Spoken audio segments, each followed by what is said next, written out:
Amos അധ്യായം 7. ദർശനങ്ങൾ. ദൈവമായ കർത്താവ് എനിക്ക് ഒരു ദർശനം നൽകി. രാജവിഹിതമായ പുല്ല് അരിഞ്ഞതിനു ശേഷം അത് വീണ്ടും മുളച്ചു തുടങ്ങിയപ്പോൾ അവിടുന്ന് ഇതാ വെട്ടുകിളിപ്പറ്റത്തെ സൃഷ്ടിക്കുന്നു.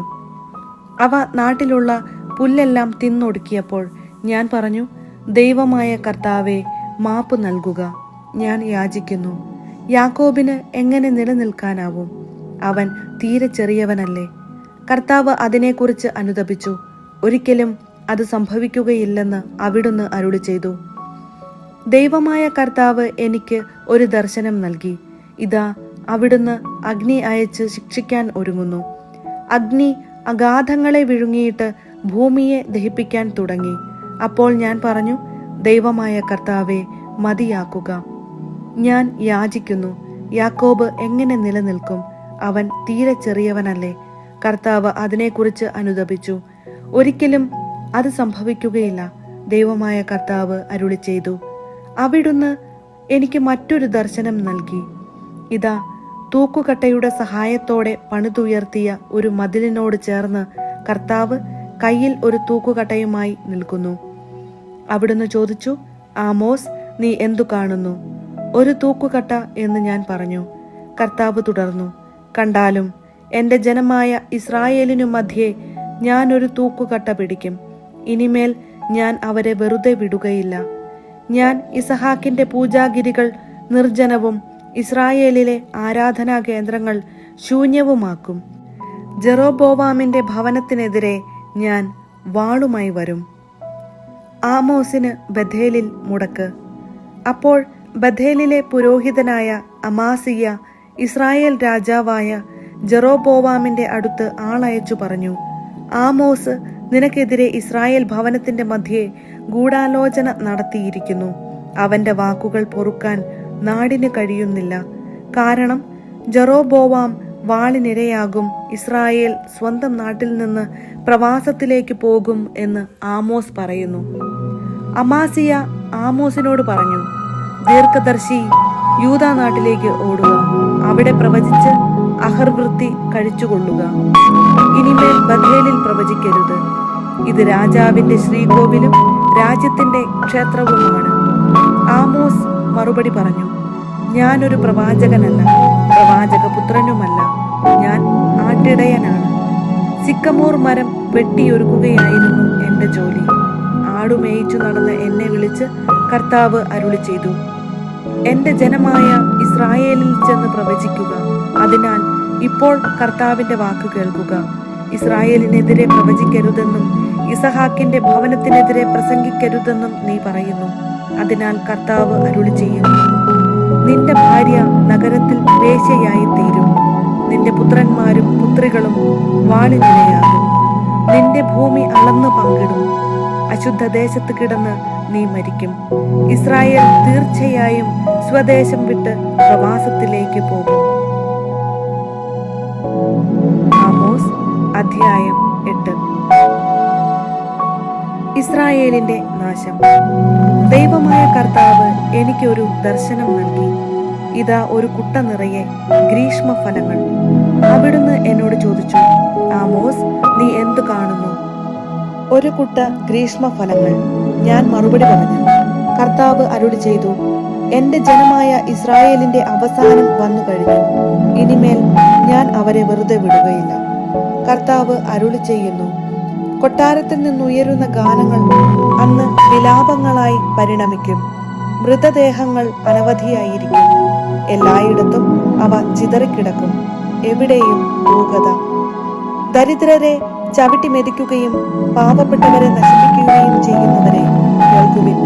ധാന്യങ്ങൾ വിറ്റഴിക്കേണ്ടതിന് അമാവാസി കഴിയുന്നപ്പോൾ, ഗോതമ്പ് വിൽക്കേണ്ടതിനും ഏഫ ചെറുതാക്കുന്നതിനും ഷെക്കൽ വലുതാക്കുന്നതിനും കള്ളത്തുലാസുകൊണ്ട് കച്ചവടം ചെയ്യുന്നതിനും, ദരിദ്രരെ വെള്ളിക്കും നിരാലംബരെ ഒരു ജോഡി ചെരുപ്പിനും വിലയ്ക്കു വാങ്ങേണ്ടതിനും പതിര് വിറ്റഴിക്കേണ്ടതിനും സാപത്ത് കഴിയുന്നതെപ്പോൾ എന്ന് നിങ്ങൾ ചോദിക്കുന്നു. യാക്കോബിന്റെ അഭിമാനമാണ് കർത്താവ് ശപഥം ചെയ്യുന്നു. അവരുടെ പ്രവൃത്തികൾ ഞാൻ ഒരു നാളും മറക്കുകയില്ല. ഇതുനിമിത്തം ഭൂമി ഇളകി മറിയുകയും ഭൂവാസികൾ വിലപിക്കുകയും ചെയ്യുകയില്ലേ? ദേശം മുഴുവൻ നൈൽ പോലെ പതഞ്ഞു പൊങ്ങും. ഈജിപ്തിലെ നൈൽ പോലെ ഇളകി മറിയും. ദൈവമായ കർത്താവ് അരുളിച്ചെയ്യും. അന്ന് മധ്യാഹ്നത്തിൽ സൂര്യൻ അസ്തമിക്കും. നട്ടുച്ചയ്ക്ക് ഞാൻ ഭൂമിയെ അന്ധകാരത്തിൽ ആഴ്ത്തും. നിങ്ങളുടെ ഉത്സവദിനം മരണദിനമായും ഗാനങ്ങൾ വിലാപമായും ഞാൻ മാറ്റും. സകലരെയും ഞാൻ ചാക്കുടുപ്പിക്കും. എല്ലാ ശിരസും കഷണ്ടിയാക്കും. അത് ഏകജാതനെ കുറിച്ചുള്ള വിലാപം പോലെയാകും. ആ ദിനം അവസാനം വരെ തിക്തമായിരിക്കും. ദൈവമായ കർത്താവ് അരുളിച്ചെയ്യുന്നു. ദേശത്ത് ഞാൻ ക്ഷാമം അയക്കുന്ന നാളുകൾ വരുന്നു. ഭക്ഷണക്ഷാമമോ ദാഹജലത്തിനുള്ള വറുതിയോ അല്ല, കർത്താവിന്റെ വചനം ലഭിക്കാത്തത് കൊണ്ടുള്ള ക്ഷാമമായിരിക്കും അത്. അന്ന് അവർ കടൽ മുതൽ കടൽ വരെയും വടക്കു മുതൽ കിഴക്കു വരെയും അലഞ്ഞു നടക്കും. കർത്താവിന്റെ വചനം തേടി അവർ ഉടലുമെങ്കിലും കണ്ടെത്തുകയില്ല. അന്ന് സുന്ദരികളായ കന്യകമാരും യുവാക്കളും ദാഹം കൊണ്ട് മൂർച്ഛിച്ചു വീഴും. ദാനിന്റെ ദൈവമാണേ, ബേർശബായുടെ മാർഗമാണേ എന്ന് പറഞ്ഞ് സമരിയായിലെ അഷിമാ ദേവതയുടെ പേരിൽ സത്യം ചെയ്യുന്നവർ നിലംപതിക്കും. അവർ ഒരിക്കലും എഴുന്നേൽക്കുകയില്ല. ആമോസ് അധ്യായം 9. ബലിപീഠത്തിനരികെ കർത്താവ് നിൽക്കുന്നത് ഞാൻ കണ്ടു. അവിടുന്ന് അരുളി ചെയ്തു, പൂമുഖം കലങ്ങുമാറ് പോതികയെ ഊക്കോടെ അടിക്കുക. എല്ലാവരുടെയും തലയിൽ അത് തകർന്നു വീഴട്ടെ. അവശേഷിക്കുന്നവരെ ഞാൻ വാളിനിടയാക്കും.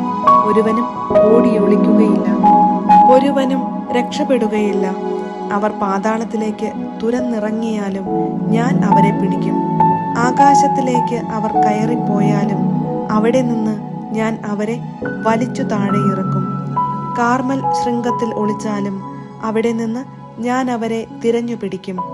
എൻ്റെ കണ്ണിൽ പെടാത്ത വിധം ആഴിയുടെ അഗാധത്തിൽ അവർ ഒളിച്ചിരുന്നാലും സർപ്പത്തിന് ഞാൻ കൽപ്പന കൊടുക്കും. അത് അവരെ ദംശിക്കും. ശത്രുക്കൾ അവരെ പ്രവാസികളായി പിടിച്ചുകൊണ്ടുപോയാലും ഖഡ്ഗങ്ങളോട് ഞാൻ ആജ്ഞാപിക്കും. അത് അവരെ വധിക്കും.